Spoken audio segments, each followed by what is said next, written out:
Hey everyone, hope you're having a fantastic day today. Today we're just going to jump right into the video. Let's begin. The Jedi Order was responsible for developing the majority of the available lightsaber training techniques, from which other groups have since borrowed parts from. The Shii-Cho laid the foundation for the majority of Jedi training. It would remain popular as a teaching method for decades to come.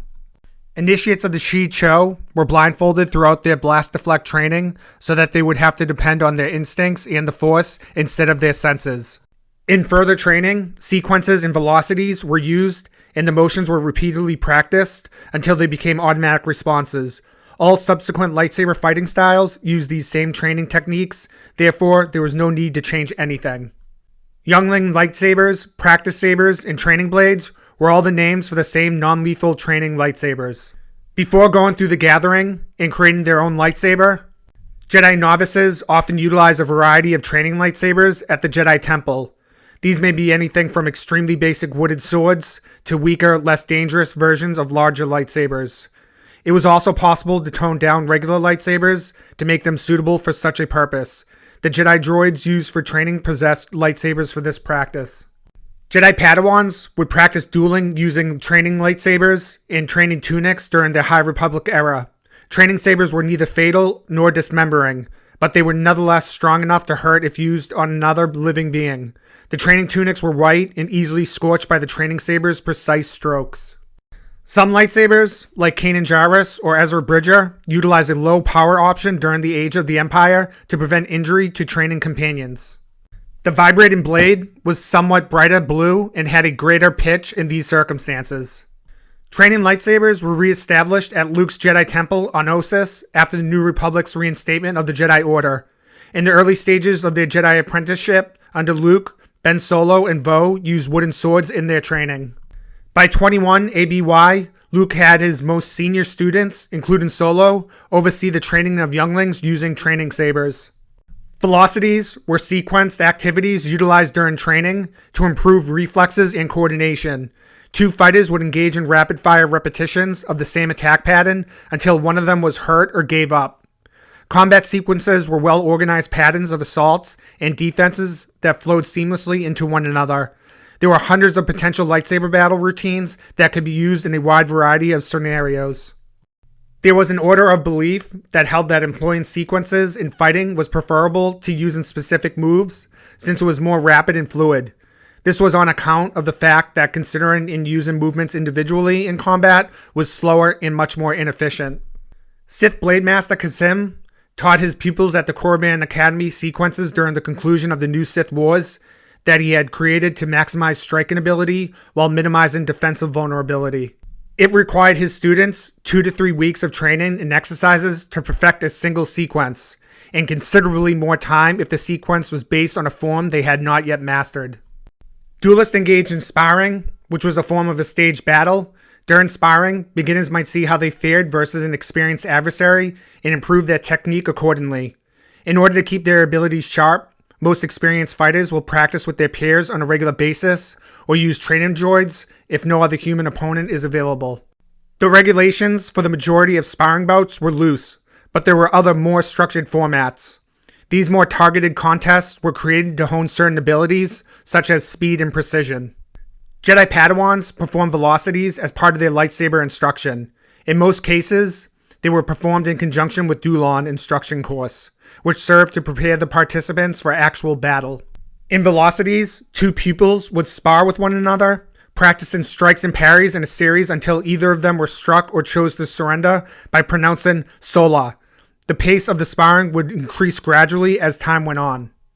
Young Padawans spent an hour a day at the Jedi Temple practicing velocities as part of the curriculum. The speeds utilized by the various forms varied in both movement and complexity.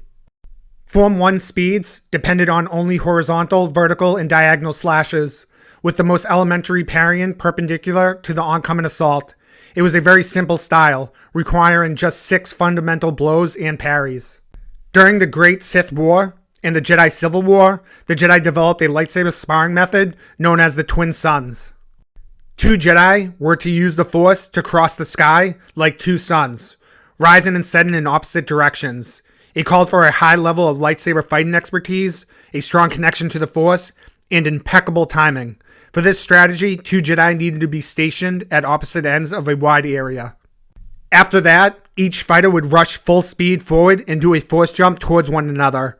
Jedi would pull out their lightsabers as they were in the air, and as their blades crossed, they tried to slice off a harmless portion of the opponent's clothing before landing safely. Known as follows cadences, these are a set of lightsaber drills created by the legendary Jedi Master VIII Follow. On top of wax candles, participants manipulated Durasteel ball bearings. Padawans who have shown proficiency in this method while blindfolded are excused from the trial of skill.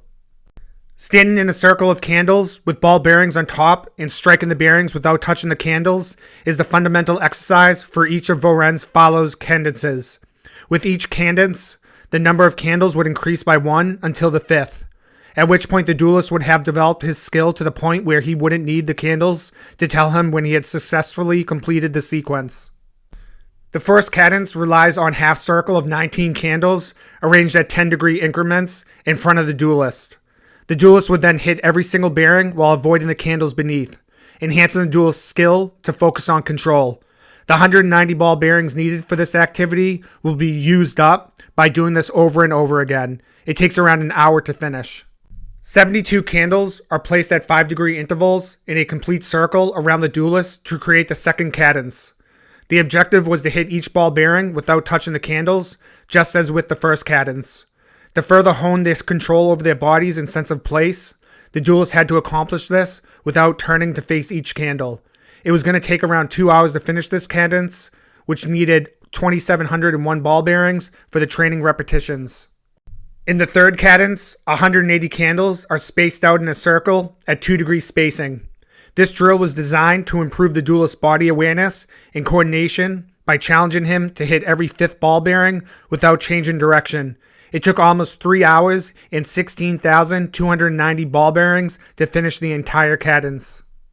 At 1-degree spaces, the number of candles in the 4th cadence should total 360. This training was different from the others in that it didn't need ball bearings to hit the objectives, which were the candles. The objective was to hit each candle, but in a specific order that an algorithm had determined. This rhythm was designed to help duelists maintain their cool and their wits in the heat of combat, rather than improve their physical abilities. It took up around 3 hours to do this task.